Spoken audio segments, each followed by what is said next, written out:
This interview was never meant to see the light of day, and yet you are reading these lines. They say it was recorded in the spring of 1930. The journalist's name is unknown. The text itself was discovered only recently in the archive of a New York library, between the pages of an old volume titled Electricity and Ether. On the last page, a note: do not publish until humanity is ready. If you think you know everything about Nikola Tesla, you are mistaken. He was not just a genius, the inventor of radio waves and alternating current. He was someone who dared to look where even today people fear to glance, beyond the edge of life. Mr. Tesla, the journalist began, among the many legends there is one especially strange. Allegedly, you believe in the existence of the soul and in life after death. The answer was silence. Then, almost in a whisper, believe? No, I know. The words were spoken with such certainty that the room grew colder, as if he truly saw what he spoke of. Everything you see is an illusion of density. Matter is compressed light. Everything consists of vibrations, and vibrations are not just physics. They are consciousness, memory, soul. But how does science explain such things? The journalist asked in surprise. Tesla smiled slightly. Science is still blind. It is only learning to see, but cracks are forming, light is emerging, and that light comes from within. He fell silent, gazing into the corner of the room, as if listening to something no one else could hear. I observed how energy leaves the body of the deceased, but it does not disappear. It transitions, not into heat, not into sound. It retains form, as if something exits without losing itself. Here, in the manuscript, appears a footnote. Tesla began speaking faster, as if afraid he would not have time to tell everything. We humans are like lamps. There is a source, there is light. The lamp goes out, the source remains. Energy does not die. At that moment, according to the account, something strange happened. The pen in the journalist's hand stopped writing. The ink thickened. The air became dense and vibrating. Tesla said calmly, "You felt it. This is the first proof. The field of the soul exists. It influences matter, even ink, even paper, and this is only the beginning." The journalist gathered his courage. "Excuse me, you said field of the soul. That's not from physics, exactly." Tesla nodded. "Because the physics you know is limited, but the soulicky is not." He stood up, walked to the window. Manhattan sparkled behind the glass, but his voice sounded as though he was speaking not to the present, but to the future. There are 5 proofs, 5 that I personally experienced, studied, and documented. If even one of them is true, death is not the end. It is a transition. The journalist froze, listening. The first, out-of-body memories. I worked with powerful magnetic fields, and one day, I found myself outside myself. My body in the laboratory, but my consciousness in the city. I saw streets, people, and everything I observed was later confirmed in detail. He paused. This is not fantasy. This is the separation of consciousness. If it is possible in life, then it is possible after. Tesla continued. The second proof is the electrical memory of objects. Thoughts, emotions, events. They leave a trace not only in people, but in matter itself. You know that feeling. You enter an old house, and a wave of anxiety washes over you. Or, on the contrary, a warm calm. This is not imagination. It is a trace. Space remembers. The universe is like film, on which everything is recorded. The journalist was feverishly taking notes. The third, Tesla closed his eyes, is the music of light. Every living being emits sound, not physically, not for the ear, but there are vibrations. A human being is a symphony. And when the body dies, the sound does not vanish. It remains. Sometimes it can be sensed. He approached a device that resembled an antenna with wire petals. I tried to catch this residual sound, not noise, but a sensation, as if someone is nearby, someone who is no longer here. The journalist couldn't contain himself. If all of this is true, why is there silence about it? Tesla looked at him with sadness. Because truth is dangerous in a world built on the fear of death. The knowledge that death is not the end. It explodes everything. If we return, then we must answer for everything. But not before a court, before ourselves. He slowly waved his hand through the air as if feeling an invisible fabric. The fourth proof is the connection between souls. Once I fainted at the exact minute my friend died in Europe. Later I received a letter, the date matched. That was not coincidence. We are connected. Death does not sever the thread. And the fifth? The journalist barely breathed. Tesla fell silent for a long time, and only then said, "Dreams that come true. Not predictions, real conversations with those who have left. Sometimes the same image appears to different people in different countries on the same night. This is a bridge between worlds." He looked straight into the journalist's eyes. "If you think this is mysticism, you are mistaken. This is science. It simply has not been described yet." Silence hung in the air. Not empty, dense like the stillness before a storm.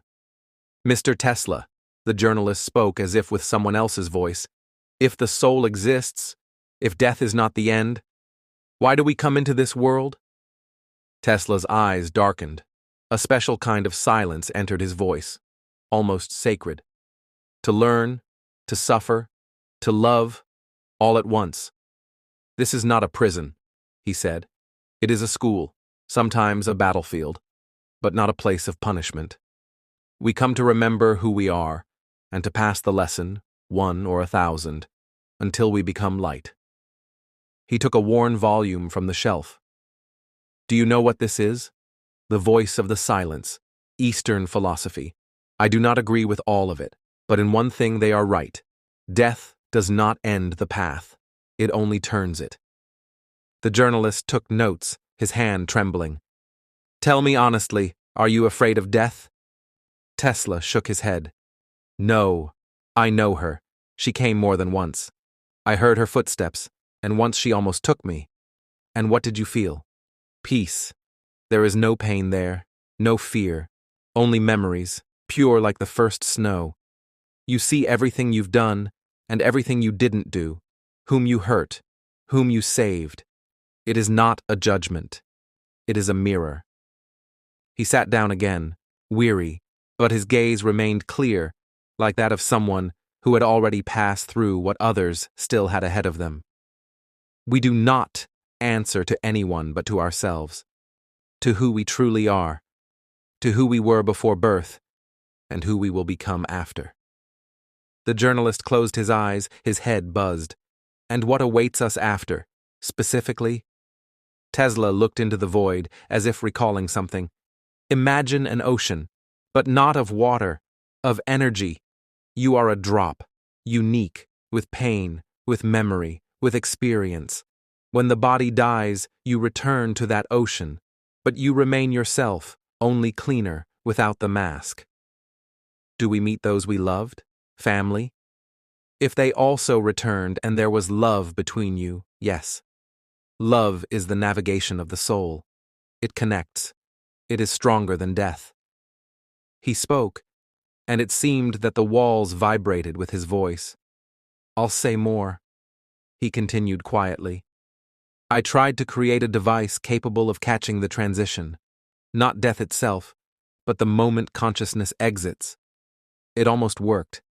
I felt a pulse, as if the heart of the universe beat in rhythm." "And what happened?" The journalist leaned forward. Tesla closed his eyes. "They destroyed it. Those who fear the truth." "Who?" "Those who rule through fear, religion, power, corporations. If death is not the end, then fear loses its power. And a person without fear is free. And the free cannot be controlled." Only the ticking of the clock was heard in the room. That's why this interview won't be released. Not yet. Not until the time comes. He stood up. His silhouette seemed to grow taller, stronger. If you are reading this, it means someone dared. It means the time has come. He stepped closer and said in almost a whisper, "We are eternal. Not by body, by vibration. The soul is music, and death is not a pause. It is a change in key. Remember that." He began to walk around the room, choosing words as a surgeon selects instruments before an operation. I understand how it sounds, mysticism, the rambling of an old man. But if I hadn't felt, seen, measured it, I wouldn't believe it myself. The journalist was no longer just a listener. He was inside the story. But why is science silent? Because science fears the immeasurable, Tesla answered. It needs graphs, formulas. But the soul is not a formula. It is a state, a frequency, a field, a thought. He abruptly walked to the table, pulled out a drawing, strange, surrounded by symbols. In the center, a circle with a dot. This is not just geometry. This is a map of transition, a diagram by which the soul leaves the body and connects to the ether. But it can only be understood by one who remembers, not just knows. Is it a theory? No, he shook his head. It is a result. I worked with frequencies corresponding to states of consciousness. One range, emotions. Another, memory. A third, connection with those who are no longer here. He paused. Sometimes, at night, when everything is quiet, I turn on the old generator, and if tuned correctly, you can hear, not with ears, with the soul. Hear what? Thoughts, other people's. Not from the living. It's like a radio signal from beyond the horizon. At that moment, the light in the room flickered. The journalist flinched. Don't be afraid, Tesla smiled. They always give a sign when we speak of them. They who? Those who left, but remained, between layers. Not because they were punished, but because they are not ready to leave, or are waiting. Waiting for whom? For those who can hear them. He stepped closer. His face turned serious, even stern. There's something else. Something rarely spoken aloud. Not all souls are the same. Some get stuck after death. They cling to fear, to power, to desire. They cannot rise. They need energy, bodies. They are drawn to the living. You mean ghosts? I speak of fields of fear. Where there was pain, war, violence, the ether becomes heavy. These places are traps. One can enter and not come out. The journalist turned pale. But Tesla added, there is also light, love, memory, prayer, if it is from the heart, can set free.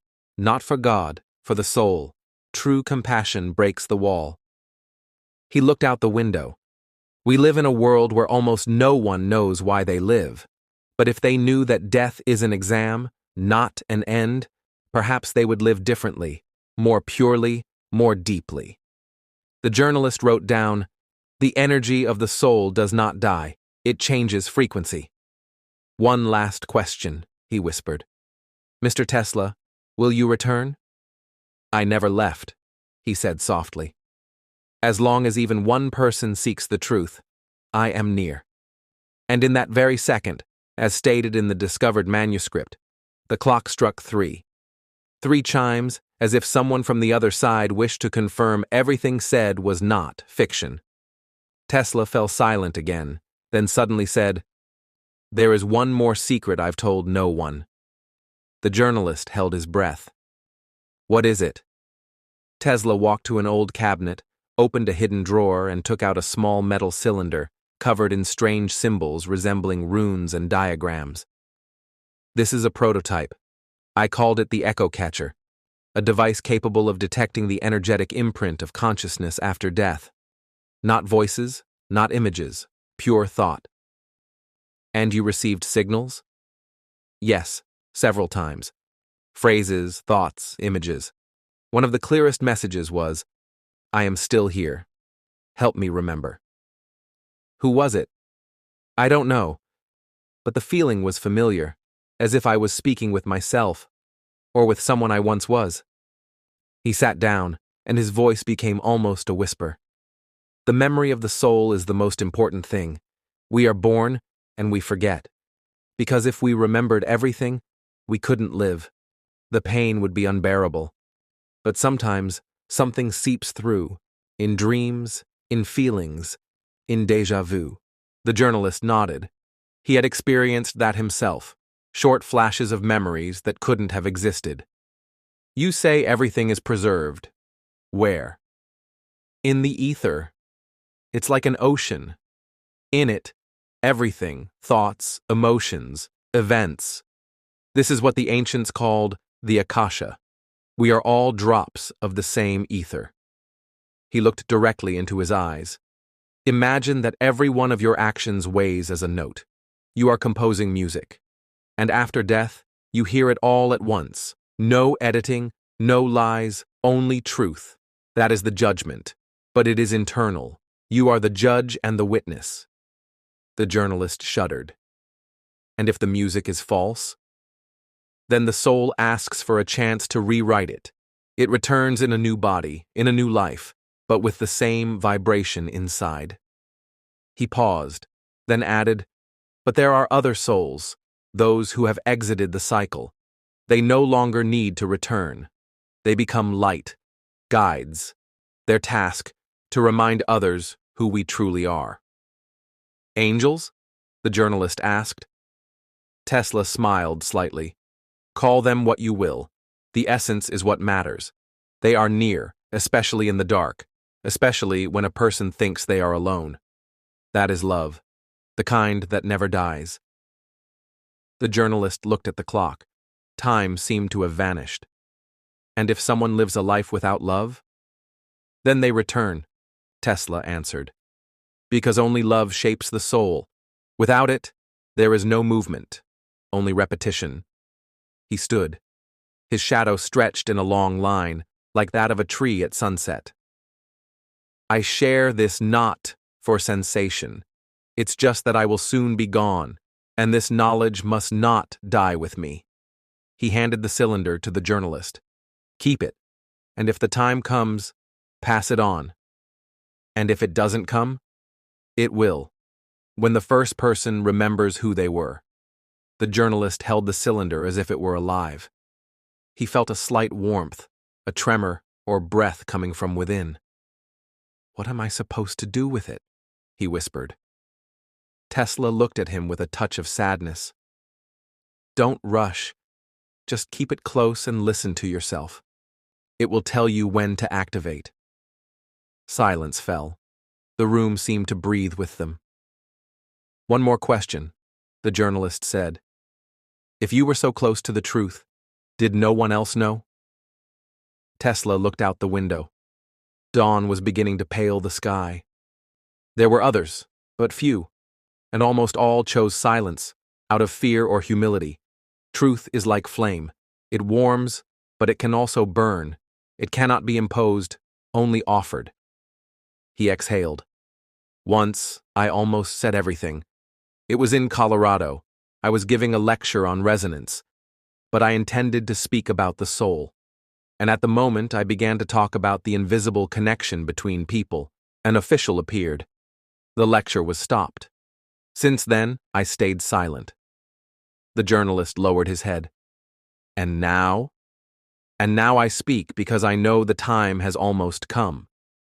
He stepped closer. You think this interview is just a story. It's a seed. It will fall into someone's mind, and it will begin to grow, not in everyone, but in those who are ready. Certainly. He leaned in. And if you're hearing this now, maybe this is the sign. The journalist stood. He felt it. This was the end and the beginning at the same time. One last thing I want to ask. His voice trembled. Who are we? Tesla replied without pause. We are light that has forgotten it is light, and everything we do is a path back home. They shook hands, simply, as humans. And suddenly a faint chime, no source, no reason. They are here, Tesla whispered, already listening. He walked to the window. See? Dawn. It's still pale, but it's coming. The journalist left. The door closed silently behind him. And as he would later write, I left a different man, as if someone had awakened inside me, not in the mind, in the heart. The interview was never published. The papers were kept in a secret box, the cylinder among personal belongings, until one day, almost 100 years later, the box was found. And you are holding it now in the form of these words, and perhaps not by chance. Because as Tesla said, death is not a period. It is a comma, after which we continue to write in another language. If this story made you reflect, leave a like. For you, it's a second. For us, it's a chance to share such things with those ready to listen. Write in the comments what you felt. We read every word. Sometimes there's more truth in them than in the loudest headlines. And of course, subscribe. Many more stories ahead, ones that don't just tell, but awaken. Truth doesn't always shout. Sometimes it whispers. The key is to know how to listen. See you soon.